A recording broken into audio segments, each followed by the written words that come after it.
Find the kind of work in which you may be happy and successful. Chapter 29. The Major Decision of Tour Life. This chapter is addressed to young men and women who haven't yet found the work they want to do. If you are in that category, reading this chapter may have a profound effect upon the remainder of your life. If you are under 18, you will probably soon be called upon to make the two most important decisions of your life, decisions that will profoundly alter all the days of your years. Decisions that may have far-reaching effects upon your happiness, your income, your health. Decisions that may make or break you. What are these two tremendous decisions? First, how are you going to make a living? Are you going to be a farmer, a mail carrier, a chemist, a forest ranger, a stenographer, a horse dealer, a college professor, or are you going to run a hamburger stand? Second, whom are you going to select to be the father or mother of your children? Both of those great decisions are frequently gambles. Every boy, says Harry Emerson Fosdick in his book, The Power to See It Through, every boy is a gambler when he chooses a vocation. He must stake his life on it. How can you reduce the gamble in selecting a vocation? Read on. We will tell you as best we can. First, try, if possible, to find work that you enjoy. I once asked David M. Goodrich, chairman of the board, B.F. Goodrich Company tire manufacturers, what he considered the first requisite of success in business, and he replied, having a good time at your work. If you enjoy what you are doing, he said, you may work long hours, but it won't seem like work at all. It will seem like play. Edison was a good example of that. Edison, the unschooled newsboy who grew up to transform the industrial life of America. Edison, the man who often ate and slept in his laboratory and toiled there for 18 hours a day. But it wasn't toil to him. I never did a day's work in my life, he exclaimed. It was all fun.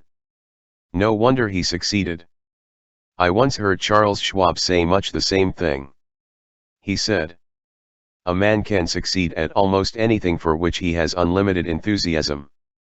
But how can you have enthusiasm for a job when you haven't the foggiest idea of what you want to do?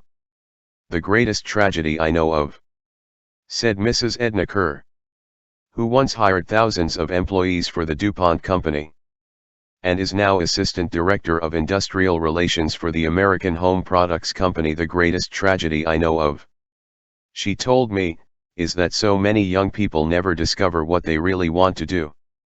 I think no one else is so much to be pitied as the person who gets nothing at all out of his work but his pay.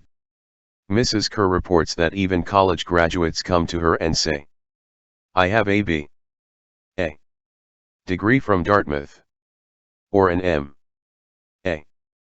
from Cornell. Have you some kind of work I can do for your firm?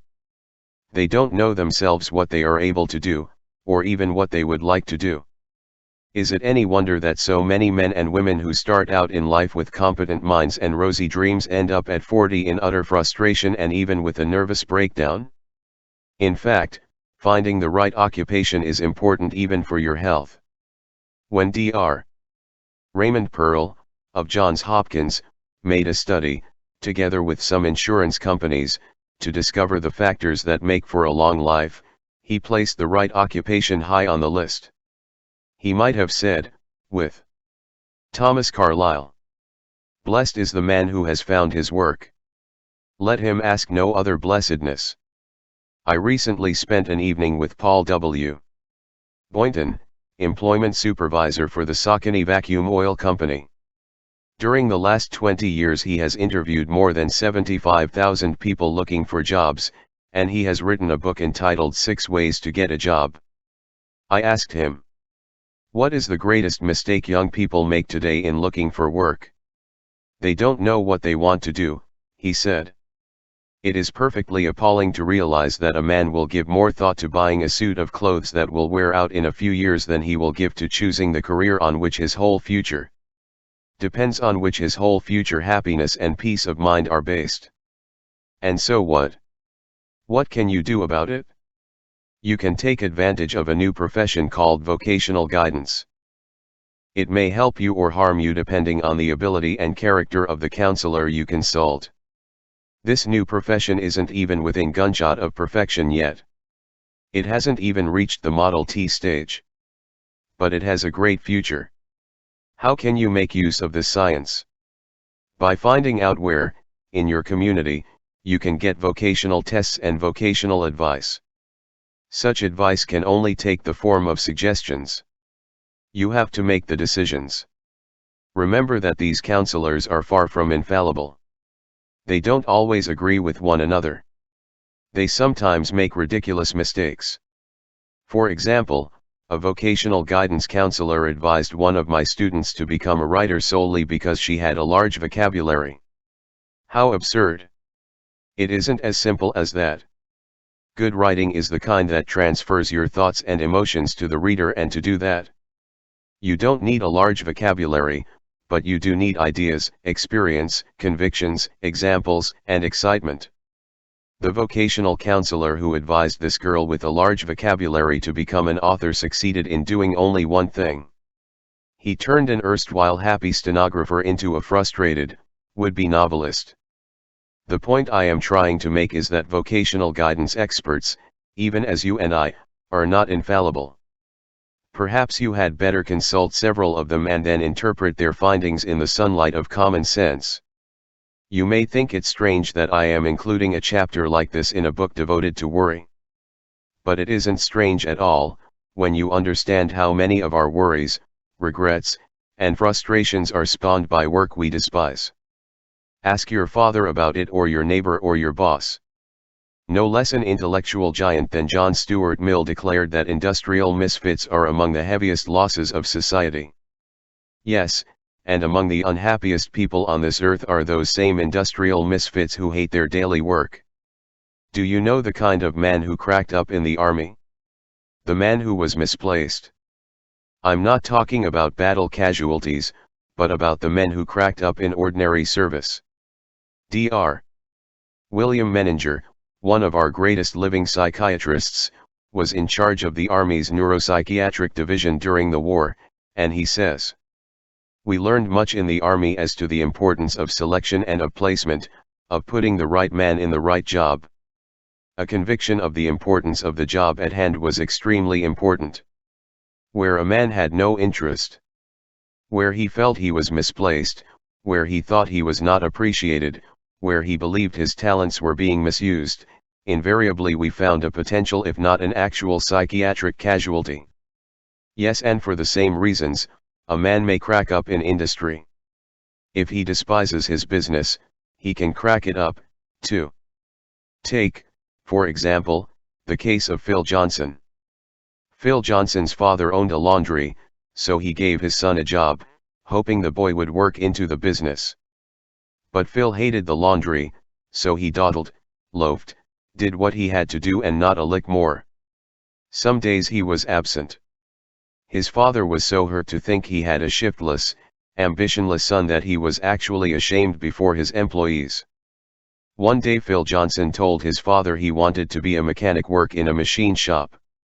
What? Go back to overalls? The old man was shocked. But Phil had his way. He worked in greasy dungarees. He did much harder work than was required at the laundry. He worked longer hours, and he whistled at his job. He took up engineering, learned about engines, puttered with machines, and when Philip Johnson died, in 1944, he was president of the Boeing Aircraft Company, and was making the flying fortresses that helped to win the war. If he had stuck with the laundry, what would have happened to him and the laundry, especially after his father's death? My guess is he would have ruined the business, cracked it up, and run it into the ground. Even at the risk of starting family rows, I would like to say to young people, don't feel compelled to enter a business or trade just because your family wants you to do it. Don't enter a career unless you want to do it. However, consider carefully the advice of your parents. They have probably lived twice as long as you have. They have gained the kind of wisdom that comes only from much experience and the passing of many years. But, In the last analysis, you are the one who has to make the final decision. You are the one who is going to be either happy or miserable at your work. Now, having said this, let me give you the following suggestions, some of them warnings about choosing your work. 1. Read and study the following 5 suggestions about selecting a vocational guidance counselor. These suggestions are right from the horse's mouth. They were made by one of America's leading vocational guidance experts, Professor Harry Dexter Kitson of Columbia University. A. Don't go to anyone who tells you that he has a magic system that will indicate your vocational aptitude. In this group are phrenologists, astrologers, character analysts, handwriting experts. Their systems do not work. B. Don't go to anyone who tells you that he can give you a test that will indicate what occupation you should choose. Such a person violates the principle that a vocational counselor must take into account the physical, social, and economic conditions surrounding the counselee. And he should render his service in the light of the occupational opportunities open to the counselee. C. Seek a vocational counselor who has an adequate library of information about occupations and uses it in the counseling process. D. A thorough vocational guidance service generally requires more than one interview. E. Never accept vocational guidance by mail. 2.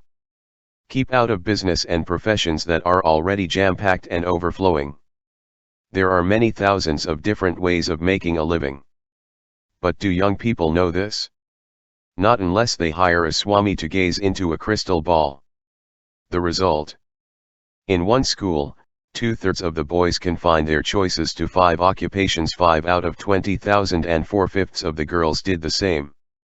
Small wonder that a few business and professions are overcrowded. Small wonder that insecurity, worry, and anxiety neuroses are rampant at times among the white-collar fraternity. Beware of trying to elbow your way into such overcrowded fields as law, journalism, radio, motion pictures, and the glamour occupations. 3. Stay out of activities where the chances are only 1 out of 10 of your being able to make a living. As an example, take selling life insurance. Each year countless thousands of men, frequently unemployed men, start out trying to sell life insurance without bothering to find out in advance what is likely to happen to them. Here is approximately what does happen, according to Franklin L. Bedker, Real Estate Trust Building, Philadelphia. For 20 years Mr. Bedker was one of the outstandingly successful insurance salesmen in America. He declares that 90% of the men who start selling life insurance get so heartsick and discouraged that they give it up within a year. Out of the 10 who remain, 1 man will sell 90% of the insurance sold by the group of 10. And the other 9 will sell only 10%. To put it another way, if you start selling life insurance, the chances are 9 to 1 that you will fail and quit within 12 months. And the chances are only 1 in 100 that you will make $10,000 a year out of it. Even if you remain at it, the chances are only 1 out of 10 that you will be able to do anything more than barely scratch out a living. 4. Spend weeks, even months, if necessary, finding out all you can about an occupation before deciding to devote your life to it. How? By interviewing men and women who have already spent 10, 20, or 40 years in that occupation. These interviews may have a profound effect on your future. I know that from my own experience. When I was in my early 20s, I sought the vocational advice of 2 older men. As I look back now, I can see that those 2 interviews were turning points in my career. In fact, it would be difficult for me even to imagine what my life would have been like had I not had those 2 interviews. How can you get these vocational guidance interviews? To illustrate, let's suppose that you are thinking about studying to be an architect. Before you make your decision, you ought to spend weeks interviewing the architects in your city and in adjoining cities. You can get their names and addresses out of a classified telephone directory. You can call at their offices either with or without an appointment.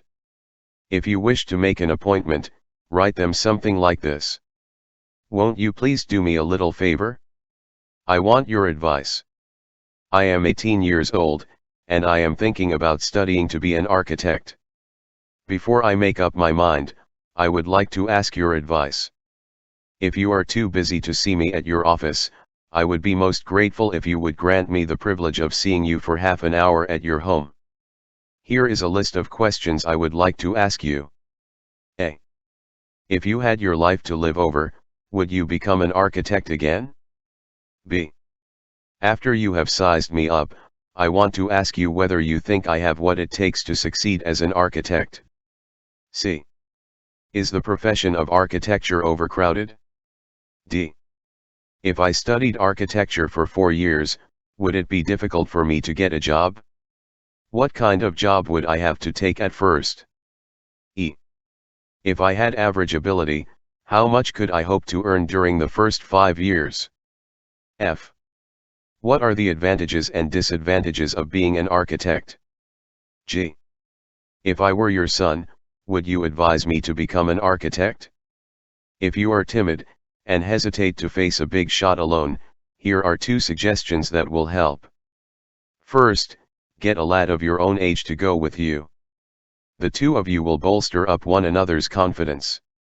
If you haven't someone of your own age to go with you, ask your father to go with you. Second, remember that by asking his advice you are paying this man a compliment. He may feel flattered by your request. Remember that adults like to give advice to young men and women. The architect will probably enjoy the interview. If you hesitate to write letters asking for an appointment, then go to a man's office without an appointment and tell him you would be most grateful if he would give you a bit of advice. Suppose you call on 5 architects and they are all too busy to see you. Which isn't likely. Call on 5 more. Some of them will see you and give you priceless advice that may save you years of lost time and heartbreak. Remember that you are making one of the 2 most vital and far-reaching decisions of your life. So, take time to get the facts before you act. If you don't, you may spend half a lifetime regretting it. If you can afford to do so, offer to pay a man for a half hour of his time and advice. 5. Get over the mistaken belief that you are fitted for only a single occupation. Every normal person can succeed at a number of occupations, and every normal person would probably fail in many occupations. Take myself, for example.